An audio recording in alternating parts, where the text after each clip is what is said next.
नमस्कार विद्यार्थियों, आज हम राष्ट्रीय आय की गणना की विभिन्न विधियों को आपको समझा रहे हैं कि हम जब एक राष्ट्र की राष्ट्रीय आय की गणना करते हैं तो किन मेथड्स को अडॉप्ट किया जाता है। इस संदर्भ में मैं आपको स्पष्ट करना चाहूँगी कि पहले की मेरी 2 और 3 वीडियोस के अंतर्गत मैंने आपको स्पष्ट किया था राष्ट्रीय आय की परिभाषा क्या है और राष्ट्रीय आय की विभिन्न अवधारणाएं क्या हैं। तीसरे भाग में आपसे मैं डिस्कस करने जा रही हूँ या आपको मैं समझाने जा रही हूँ कि यदि हम एक राष्ट्र की राष्ट्रीय आय की गणना करना चाहते हैं तो उसकी क्या विधियां पाई जाती हैं। जैसा कि मैंने आपको परिभाषा के समय समझाया था कि राष्ट्रीय आय वास्तव में 3 दृष्टिकोणों से परिभाषित की गई थी, उत्पादन के दृष्टिकोण से, मौद्रिक आय के दृष्टिकोण से और उपभोग के दृष्टिकोण से। इन्हीं आधारों पर राष्ट्रीय आय की गणना में भी हम 3 विधियों का उपयोग करते हैं। सबसे प्रथम हमारी है उत्पादन अथवा मूल्य वृद्धि दृष्टिकोण अथवा गणना का तरीका। दूसरा हमारा है आय दृष्टिकोण और तीसरा हमारा है व्यय दृष्टिकोण। इन तीनों दृष्टिकोणों से या इन तीनों मेथोडोलॉजी को अडॉप्ट करते हुए उत्पादन विधि, मौद्रिक आय गणना विधि और व्यय विधि, इन तीनों विधियों को अपना करके हम किसी भी राष्ट्र की राष्ट्रीय आय की गणना कर सकते हैं। इसलिए अर्थशास्त्र के विद्यार्थियों, आपके लिए यह जानना बहुत जरूरी है कि अर्थव्यवस्था के अंतर्गत हम राष्ट्रीय आय की गणना करते कैसे हैं और कौन से मेथड्स को अडॉप्ट किया जाता है। इन अर्थों में मैंने आपको 3 तरीकों की विवेचना कर दी है। अब मैं एक एक तरीके को आपको विस्तृत रूप में समझाना चाहूंगी कि हम कैसे राष्ट्रीय आय की गणना करते हैं। सपोज कीजिए मैं आपको कहती हूँ कि किसी अर्थव्यवस्था में उत्पादन अथवा मूल्य वृद्धि दृष्टिकोण को अपनाया जा रहा है, तो ऐसी स्थिति में विद्यार्थियों में आवश्यकता किस बात की होगी कि यदि हम एक वर्ष में उत्पादन विधि को अपना करके राष्ट्रीय आय की गणना कर रहे हैं तो विद्यार्थियों आवश्यकता किस बात की होगी कि हमारे पास में उस वर्ष के अंतर्गत उत्पादित अंतिम वस्तुओं और सेवाओं की भौतिक मात्रा होना अत्यंत आवश्यक है। यदि हमारे पास में अंतिम वस्तुओं और सेवाओं की भौतिक मात्रा उपलब्ध है तो उत्पादन विधि यह कहती है कि आप उन भौतिक मात्रा को प्रचलित कीमत स्तर से गुणा कर दीजिए, तो जो कुछ भी आपके पास में प्राप्त होता है योगफल, वो आपकी क्या कहलाती है, उत्पादन विधि के अनुसार कुल राष्ट्रीय आय, जीएनपी का एक कंसेप्ट आपका ये बनता है। इसी को हम कहते हैं अथवा मूल्य वृद्धि दृष्टिकोण। एक और तो हमने बात की अभी आपसे उत्पादन विधि के अनुसार, तो मैंने आपको एक शब्द यूज किया कि अंतिम वस्तुओं और सेवाओं का उत्पादन। यदि हम अंतिम वस्तुओं और सेवाओं का उत्पादन नहीं लेते हैं और दूसरी विधि को अडॉप्ट करते हैं इसी के अंतर्गत, उसे हम कहते हैं मूल्य वृद्धि दृष्टिकोण। मूल्य वृद्धि दृष्टिकोण के अंतर्गत अंतिम वस्तुओं और सेवाओं को की कीमतों को न लेकर के हम क्या करते हैं कि उत्पादन के प्रत्येक स्तर पर कितना कितना वैल्यू एडिशन उस वस्तु के लिए किया गया उसको हम जोड़ते हैं और वो जोड़ते हुए हम कुल उत्पादन की गणना करते हैं। आप दोनों ही विधियों को अडॉप्ट कर सकते हैं, आप पे डिपेंड करता है कि आप कौन सी विधि को अडॉप्ट करना चाहते हैं एक अर्थव्यवस्था की राष्ट्रीय उत्पादन की गणना के अंतर्गत। उत्पादन में लेते हैं तो आपको अंतिम वस्तुओं और सेवाओं का उत्पादन लेना होगा। यदि आप मूल्य वृद्धि दृष्टिकोण से उसी की गणना करते हैं तो हर एक स्टेज पे आपको वैल्यू एडेड को, मूल्य वृद्धि को जोड़ते हुए आपको राष्ट्रीय आय की गणना करनी होगी। तो हम ये कहते हैं पहला दृष्टिकोण आपको स्पष्ट है, उत्पादन अथवा मूल्य वृद्धि दृष्टिकोण के आधार पर हम कैसे राष्ट्रीय आय की गणना कर सकते हैं, जिसे हम उत्पादन अथवा मूल्य वृद्धि दृष्टिकोण भी कहते हैं। दूसरा मेथड जो आपका है वो संबंधित है आपका कुल राष्ट्रीय आय का। कुल राष्ट्रीय आय का मतलब क्या है, आप मौद्रिक रूप में आय की गणना करने जा रहे हैं। इसको समझाने के लिए विद्यार्थियों पहले मैं आपको एक लॉजिक स्पष्ट करती हूँ कि हम इस दृष्टिकोण को कैसे पढ़ते हैं या अथवा कैसे समझ सकते हैं।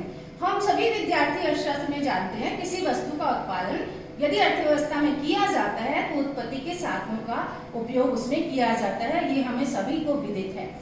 किसी वस्तु के उत्पादन के लिए जब हम उत्पत्ति के साधनों का उपयोग करते हैं तो हमको उनको पारितोषिक देना होता है। यही पारितोषिक क्या कहलाता है, एक अर्थव्यवस्था के अंतर्गत एक साधन की मौद्रिक आय।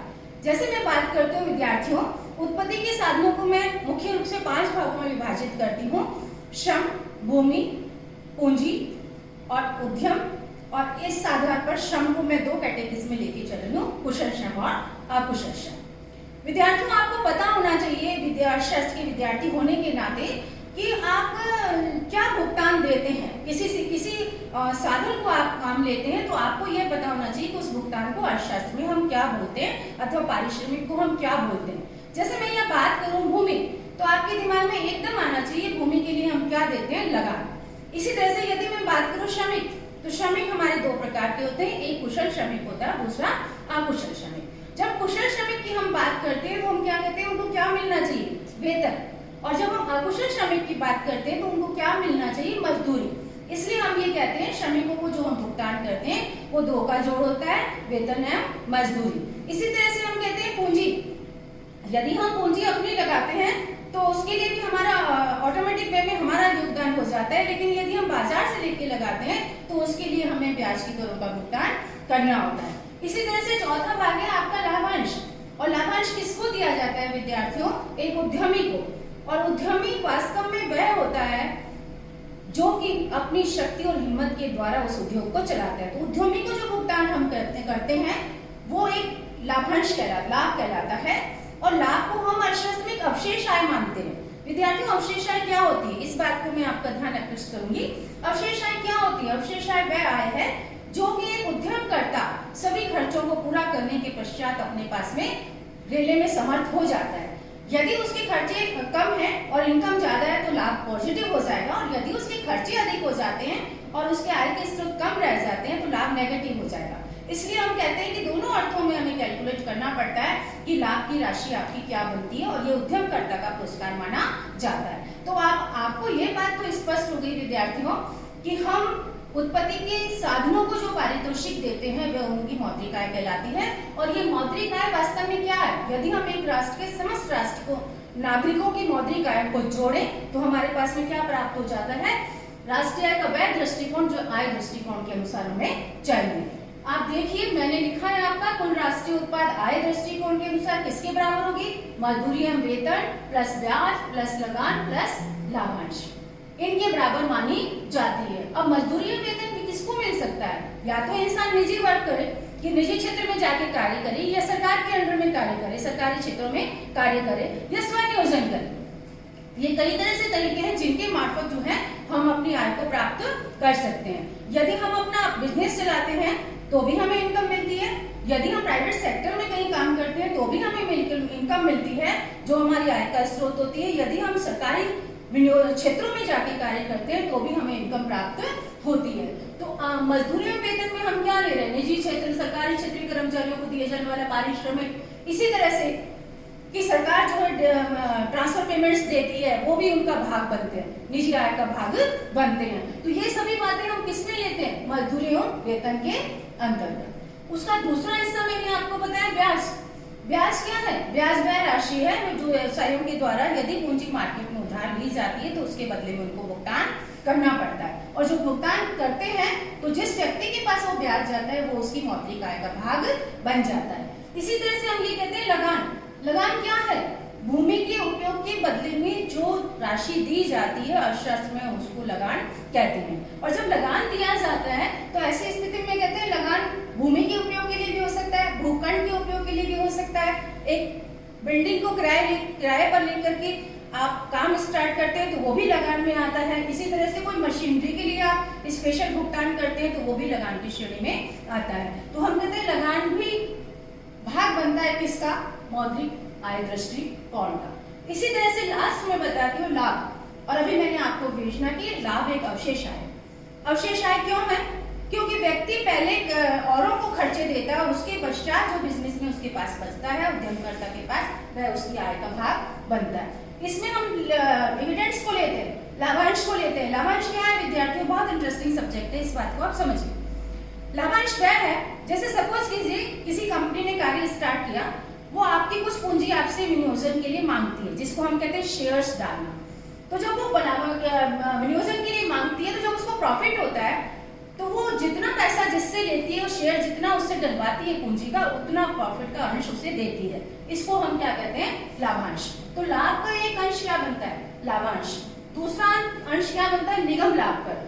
कि कॉर्पोरेट जितने कॉर्पोरेट्स स्थापित किए जाते हैं उन कॉर्पोरेट्स को अपने प्रॉफिट पे टैक्स देना होता है, तो वो भी किसका भाग होते हैं, लाभ का ही भाग होते हैं। जिसको हम कहते हैं कॉर्पोरेट प्रॉफिट टैक्स, वो भी किसका भाग होते हैं, लाभ का। इसी तरह से अवितरित लाभ, एक बहुत अच्छा कंसेप्ट है विद्यार्थियों, अवितरित लाभ, ये भी लाभ का भाग होते हैं। कंपनियां सारा का सारा पैसा अपना लाभ का वितरित नहीं करती हैं, वो क्या करती हैं, लाभ का कुछ अंश अपने पास रख लेती हैं ताकि पुनः उसका विनियोजन किया जा सके। और इस विनियोजन को जो हम कहते हैं, जब वो करती हैं तो जो अंश वो रखती है वो क्या कहलाता है, अवितरित लाभ। इस प्रकार लाभ की परिभाषा में हम क्या लेते हैं, लाभ में लाभांश भी सम्मिलित होते हैं, निगम लाभ कर भी सम्मिलित होते हैं और अवितरित लाभ भी सम्मिलित होते हैं जो निगम वितरित नहीं करती है। अब विद्यार्थियों आपको स्पष्ट हो गया कि आय दृष्टिकोण के अनुसार यदि हम किसी राष्ट्र की जीएनपी की गणना कर रहे हैं तो आपको किन किन बातों का ध्यान रखना है, क्या क्या कंसेप्ट उसमें जोड़ने हैं।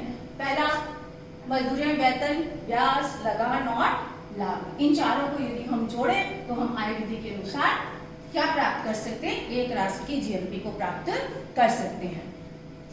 तीसरी विधि जो मैं आपको स्पष्ट कर रही हूँ वो आपको क्या है, व्यय दृष्टिकोण।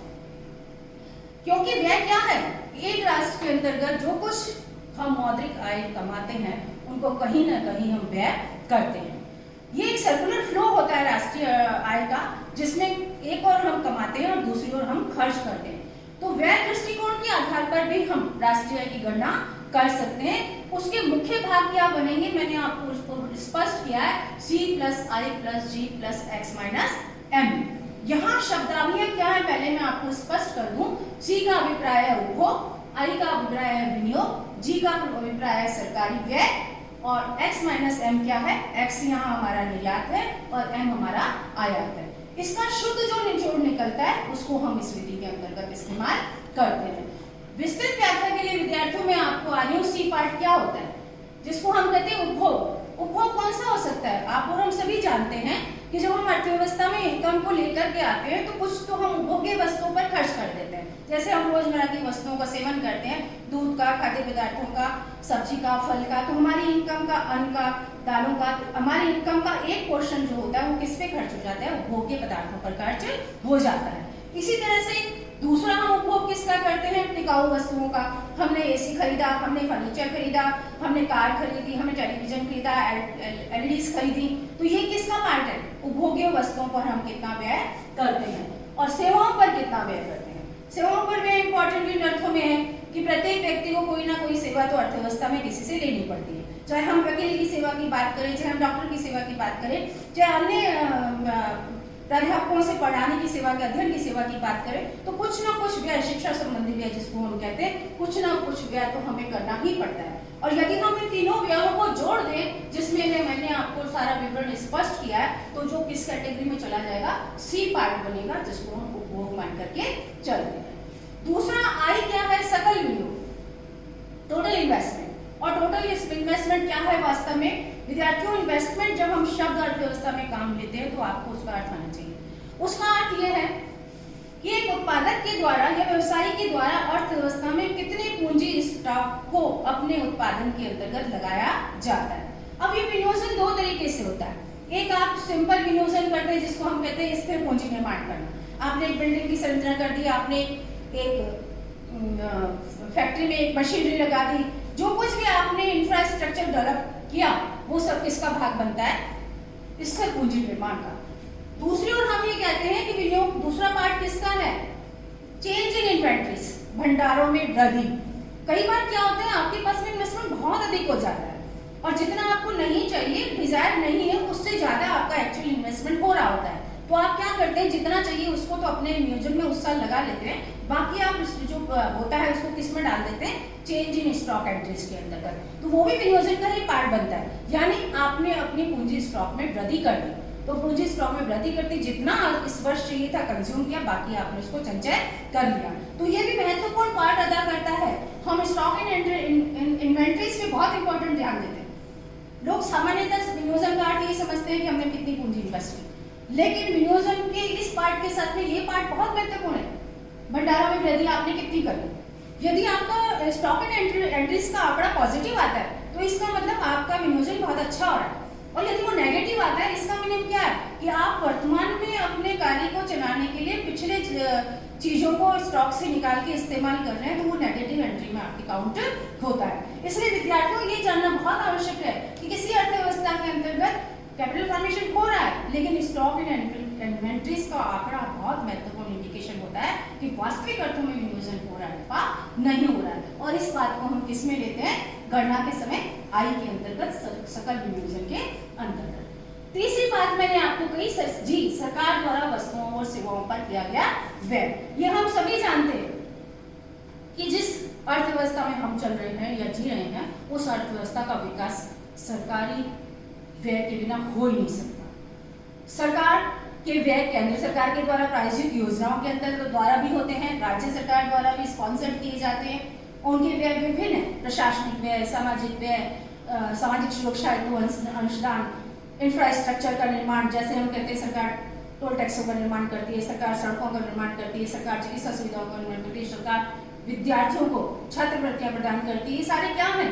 एक तरह के प्रशासनिक व्यय हैं जिसे सरकार को करना पड़ता है। इन सभी व्ययों को हम सम्मिलित करते हैं किसके अंतर्गत? जी। और ये आंकड़ा यदि किसी अर्थव्यवस्था का मजबूत नहीं है राष्ट्रीय आय के अंतर्गत, तो हम मानते हैं कि सरकार जो है अपनी महत्वपूर्ण भूमिका अदा नहीं कर रही है। इसलिए ये इसको लेना बहुत ही आवश्यक हो जाता है। आपका अन्य पहलू है शुद्ध निर्यात, निर्यात माइनस आयात। यानी हम जानते हैं कि जो हमारी अर्थव्यवस्थाएं हैं वर्तमान में, वो बंद अर्थव्यवस्थाएं नहीं है विद्यार्थियों, इस बात को बहुत ध्यान से समझना। वो हमारी बंद अर्थव्यवस्थाएं नहीं है। इस दुनिया में जिसमें हम वर्तमान में जी रहे हैं, हमारी अर्थव्यवस्थाएं वैश्वीकरण, ग्लोबलाइजेशन की पॉलिसीज के कारण विस्तृत अर्थव्यवस्थाओं में, स्वतंत्र अर्थव्यवस्थाओं में, ओपन अर्थव्यवस्थाओं में गिनी जाती है, जिसके परिणाम स्वरूप एक राष्ट्र को निर्यात भी करने पड़ते हैं और एक राष्ट्र को आयात भी करने पड़ते हैं। जब वो निर्यात करता है तो विदेशी मुद्रा उस राष्ट्र के अंतर्गत आती है, और जब वो आयात करता है तो विदेशी मुद्रा उस राष्ट्र से बाहर जाती है। और ये दोनों ही परिस्थितियां एक अर्थव्यवस्था को वहन करनी पड़ती है। क्यों करनी पड़ती है? कि वो अपना एक्सपोर्ट बढ़ा करके वैल्यू एडिशन करता है फॉरेन करेंसी का। इसी तरह से उसको अर्थव्यवस्था को चलाने के लिए कुछ मशीनरीज, ऑयल्स, पेट्रोल प्रोडक्ट्स इत्यादि का आयात भी करना पड़ता है, उर्वरकों का। और यदि वो आयात करते हैं तो आयात के लिए भी भुगतान बहुत अच्छा देना पड़ता है विदेशी मुद्रा के रूप में। तो यहाँ यह देखना आवश्यक है कि आपका निर्यात अधिक हो रहा है अथवा आयात अधिक हो रहा है। यदि निर्यात अधिक हो रहा है तो ये आंकड़ा आपका पॉजिटिव होगा, और यदि आयात अधिक हो रहा है तो ये आपका आंकड़ा नेगेटिव होगा। और उसी के अनुसार जो है हम शुद्ध निर्यात यानी शुद्ध आंकड़े को राष्ट्रीय आय की गणना में सम्मिलित करते हैं। विद्यार्थियों, ये आपके डिफरेंट मेथड्स मैंने आपको बताया कि एक राष्ट्र को यदि राष्ट्रीय आय की गणना करनी है तो वो किस प्रकार से करेगा। और इन अर्थों में हम ये कहते हैं कि वो प्रत्येक राष्ट्र की परिस्थितियों पर निर्भर करता है कि वो अपनी अर्थव्यवस्था में किस पद्धति का चयन करे। जैसे मैं अक्सर आपको समझाती रहती हूँ कि उत्पादन विधि और आय विधि, ये विधियां दोनों काफी सरल विधियां हैं, क्योंकि हम उत्पादन की गणना भी कर लेते हैं और एक राष्ट्र में मौद्रिक आय की गणना वैसे भी कर लेते हैं कि हमने कितना वेतन दिया, कितना मजदूरी दी, कितना ब्याज निकला, कितने एक्सपोर्ट इंपोर्ट हुए। तो ये व्यवहारिक आंकड़े हैं जिनके मार्फत हम क्या करते हैं कि राष्ट्रीय आय की गणना हम कर लेते हैं। ठीक है, लेकिन थोड़ा सा कंफ्यूजन यहाँ ये होता है कि व्यय विधि थोड़ी कॉम्प्लिकेटेड विधि मानी जाती है, व्यय विधि थोड़ी कॉम्प्लिकेटेड विधि मानी जाती है। व्यय विधि के अंतर्गत मतलब व्यय विधि कॉम्प्लिकेटेड मानी जाती है इन अर्थों में कि व्यय विधि के अंतर्गत आंकड़ों का संकलन जरा मुश्किल हो जाता है। इसलिए मैं ये कहती हूँ भारतीय अर्थव्यवस्था में जो विधि अडॉप्ट की जाती है वो विधि हमारी क्या कहलाती है? उत्पादन और आय विधि। और उत्पादन और आय विधि को सम्मिलित करते हुए भारतीय अर्थव्यवस्था में राष्ट्रीय आय की गणना करते हैं। विद्यार्थियों, बहुत कुछ ज्ञान आज आपको मिला है कि राष्ट्रीय गणना के मेथड्स क्या होते हैं, आप इनको पढ़िए। ये मात्र बीए द्वितीय वर्ष का टॉपिक नहीं है जिसे आप राष्ट्रीय आय मान करके और अध्ययन कर रहे हैं। स्नातकोत्तर के विद्यार्थी उसका पूर्ण लाभ उठा सकते हैं। राष्ट्रीय क्या होती है, कंसेप्ट क्या है, गणना के तरीके क्या हैं, इसलिए इनका आप अध्ययन आवश्यक रूप से करें। धन्यवाद।